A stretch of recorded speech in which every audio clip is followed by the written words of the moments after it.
Concept पढ़ेंगे infinite roots of a quadratic equation, जहां students अक्सर डाउट में रहते हैं कि कौन से कंडीशन के लिए एक रूट इन्फिनिटी होगा, कौन से कंडीशन के लिए दोनों रूट्स उसके इन्फिनिटी होंगे।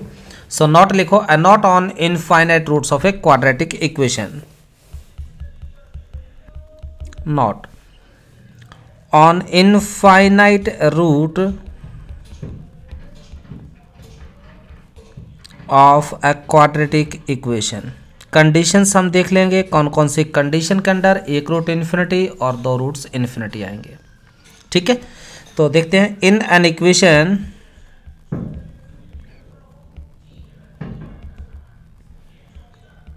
ax square plus b x plus c is equal to 0, the value of a and b, a और बी की वैल्यू को हम छोटे से छोटा करते जाएंगे, made smaller and smaller so that both roots become larger and larger. दोनों रूट्स अपने पास में क्या होंगे, बड़े से बड़े होते जाएंगे। ठीक है, तो लिखिए इसमें, if the values of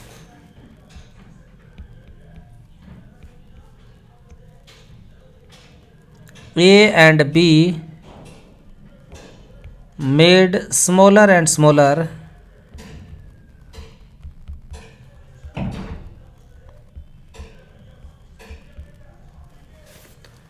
both roots become larger and larger, both roots become larger and larger, बड़े से बड़े होते जाएंगे। ठीक है, अब हम इनको प्रूफ कर लेते हैं। So for the quadratic equation इसके रूट्स निकाल लेते हैं बाय यूजिंग श्रीधराचार्य, जो फॉर्मूला हम लोग 10th क्लास में पढ़ते हैं, इसके रूट्स निकाल लेते हैं।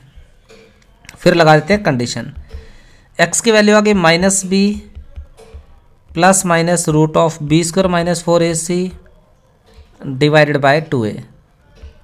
ये हमने रूट्स निकाल लिए। अब इसका हम कर देते हैं, रैशनलाइज कर देते हैं न्यूमरेटर का। सो ऑन रैशनलाइजिंग, इंग्लिश देख लेना भाई, रैशनलाइज करेंगे न्यूमरेटर का, तो x की वैल्यू आ गई minus b plus minus root of b square minus 4ac। इसको मल्टीप्लाई कर देंगे इन साइन को चेंज करके, it means minus b minus plus root of b square minus 4ac। Multiply भी किया तो उस फैक्टर से हम इसको डिवाइड भी कर देंगे, 2a इंटू आ गया minus b minus plus under root of b square minus में आ गया 4ac। ठीक है, अब इसको सिंप्लीफाई करो, ऊपर आ गया a प्लस बी और a माइनस बी की प्रॉपर्टी लगेगी, तो ऊपर वाला फैक्टर बन जाएगा a square minus b square, minus का बी स्क्वायर माइनस आएगा बी स्क्वायर माइनस का 4ac, डिवाइडेड में आ गया 2a minus b minus plus root of b square minus 4ac। यहाँ ये पॉजिटिव हो गया क्योंकि a square minus b square लगाया। अब बी स्क्वायर से बी स्क्वायर कैंसिल हो गया, तो बचा क्या अपने पास, ओवरऑल जो वैल्यू आ गई वो 2c डिवाइडेड बाय आया minus b minus plus root of b square minus 4ac। ये फैक्टर बना। ठीक है, अब इसमें कंडीशन लगाते हैं, एज ए अप्रोचेज, अगर ए का वैल्यू 0 को अप्रोच कर रहा है, अगर ए 0 को टेंड कर जाए तो इसका मतलब ये पार्ट्स एलिमिनेट हो गया। यहाँ बी स्क्वायर का जो स्क्वायर रूट आ रहा है इसको हम क्या लिखेंगे, then root of b square को हम लिखेंगे मॉड ऑफ बी। क्या लिखेंगे इसको, मॉड ऑफ बी। ठीक है, तो देख लेते हैं क्या बना, इसके रूट्स की वैल्यू चेक कर लेते हैं। x is equals to 2c divided by minus b minus plus mod of b आ गया। तो एक बार b की वैल्यू पॉजिटिव होगी और एक बार नेगेटिव लेंगे, तो रूट्स क्या बने इसके, roots are minus c by b and other root आ गया इन्फिनिटी। इसका मतलब एक कंडीशन हमने निकाल ली कि इफ वन, एक रूट हमें मिला क्या, माइनस सी बाय बी, और दूसरा रूट आपका कितना आ गया, इन्फिनिटी। कंडीशन क्या मिली तो भाई एक रूट इन्फिनिटी है, वन रूट इज इन्फिनिटी,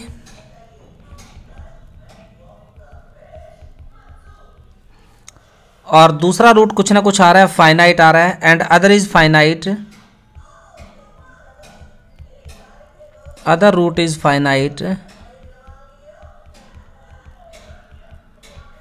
तो ए का वैल्यू केवल 0 होना चाहिए, ए का वैल्यू केवल क्या होना चाहिए, 0। अब हम देख लेते हैं कि दोनों रूट से इन्फिनिटी होंगे तो क्या होगा। अगला condition, if both roots are infinity,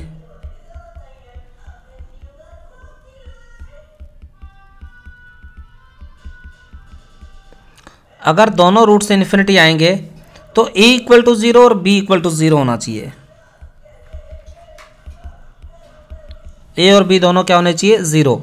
मतलब कॉफिशिएंट ऑफ एक्स स्क्वायर और कॉफिशिएंट ऑफ x जो होगा वो दोनों फैक्टर क्या होंगे, 0 होंगे। तो यहाँ उसको लिख लेते हैं, या इक्वेशन जो है वो अपना बनेगा, इक्वेशन जो था वो आ गया 0 into x square, 0 into x plus c equal to 0। तो ये कंडीशन आएगी दोनों रूट्स इन्फिनिटी की। क्लियर हो गया। तो ये टेक्निक थी हमारी, मतलब एक रूट इन्फिनिटी और दोनों रूट्स इन्फिनिटी है। अब इसको हम देख लेते हैं, एक अल्टरनेट मेथड और आता है अपने पास, अल्टरनेट मेथड्स और आएगा, और सेकंड मेथड हम देख लेते हैं, अल्टरनेट मेथड। अल्टरनेट मेथड में हम क्या करते हैं, प्लगिंग, एक ट्रांसफॉर्मेशन प्लग कर देते हैं इसमें, प्लगिंग ट्रांसफॉर्म कर देते हैं, y is equals to 1/x और x को 1/y पुट कर देते हैं, y इक्वल टू 1/x और x is equals to 1/y हम उसमें सब्स्टिट्यूट कर लेंगे। ठीक है, तो देखते हैं वो क्वाड्रेटिक इक्वेशन बना क्या। वो बन जाएगा cy² plus by plus a equal to 0। अब यहां देख लेते हैं, अगर a की वैल्यू 0 तो क्या मिलेगा,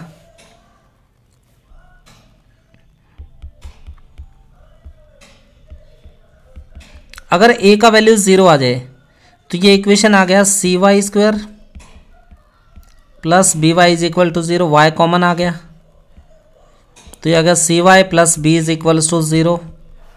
इसका सीधा सा मतलब ये हो गया कि एक y का वैल्यू 0 आ गई और दूसरा y का वैल्यू जो है वो आ गया अपने पास -b/c।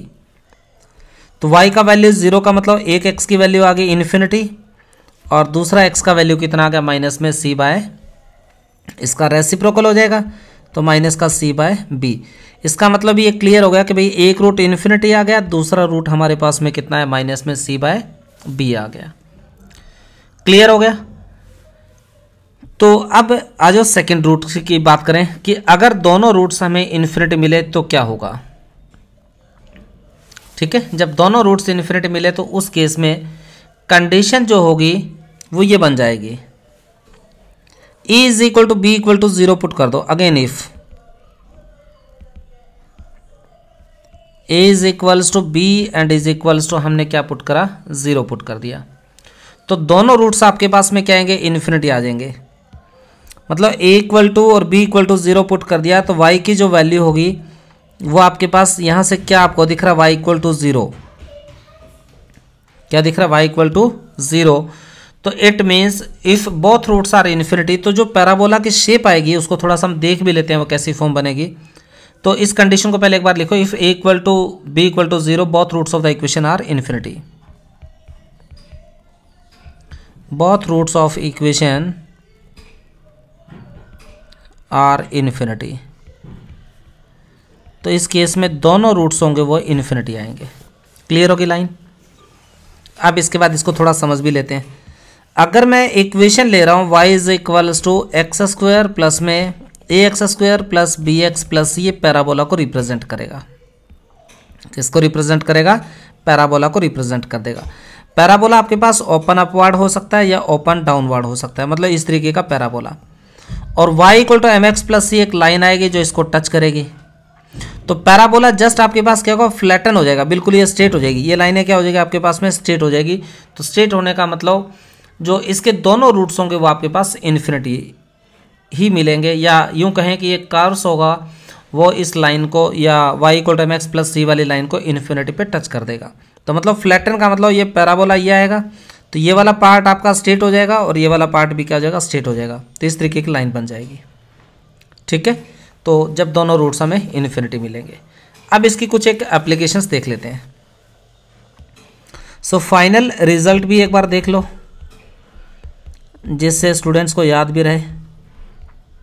ax² plus bx plus c equal to 0, 1 root infinite.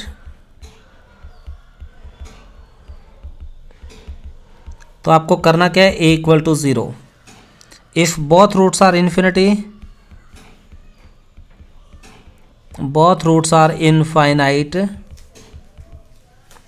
तो a भी 0 एंड b भी 0 होगा। तो ये कंडीशंस आपको अपडेट रखना है, ठीक है। अब इसकी कुछ एप्लीकेशन देखते हैं ज्योमेट्री के अंदर। लाइक एक अपने जो जनरल कॉमन इक्वेशन हम पढ़ते हैं, सम applications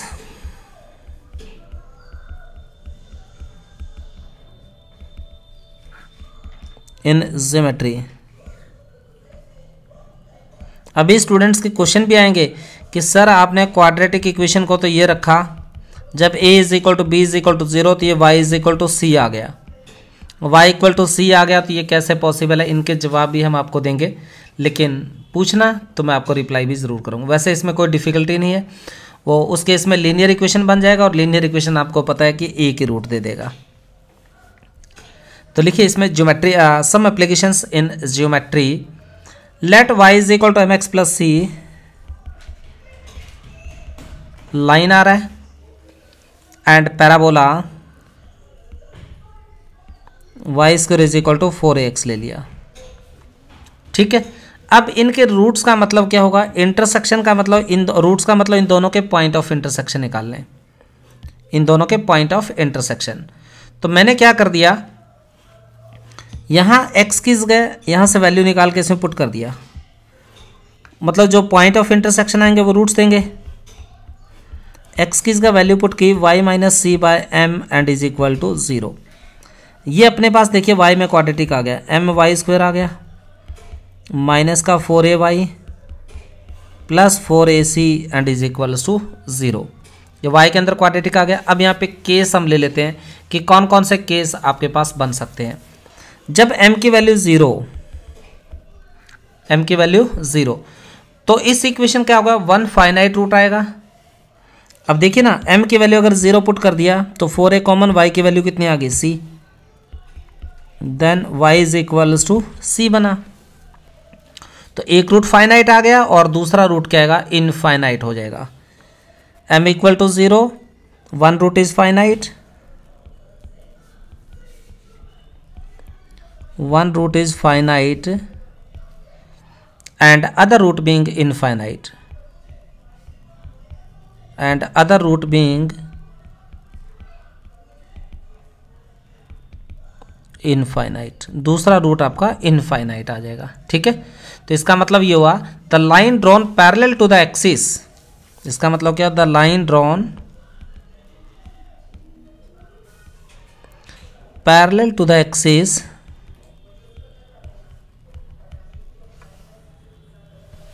meet the parabola in only one point, meets the parabola in only one point, in only one point। y में क्वाड्रेटिक आ रहा था और y इज इक्वल टू सी जो लाइन आएगी, इस तरीके की लाइन आएगी, वो इसको एक ही पॉइंट पे मीट करेगी, इसलिए एक ही इसका फाइनाइट रूट है और दूसरा रूट क्या हो गया, इनफाइनाइट हो गया, ठीक है। तो इस तरीके से आपको क्वेश्चंस को चेक करना, 1 रूट इनफाइनाइट, 2 रूट इनफाइनाइट और उसकी conditions. Clear? So stay tuned for next interesting videos. Thank you so much.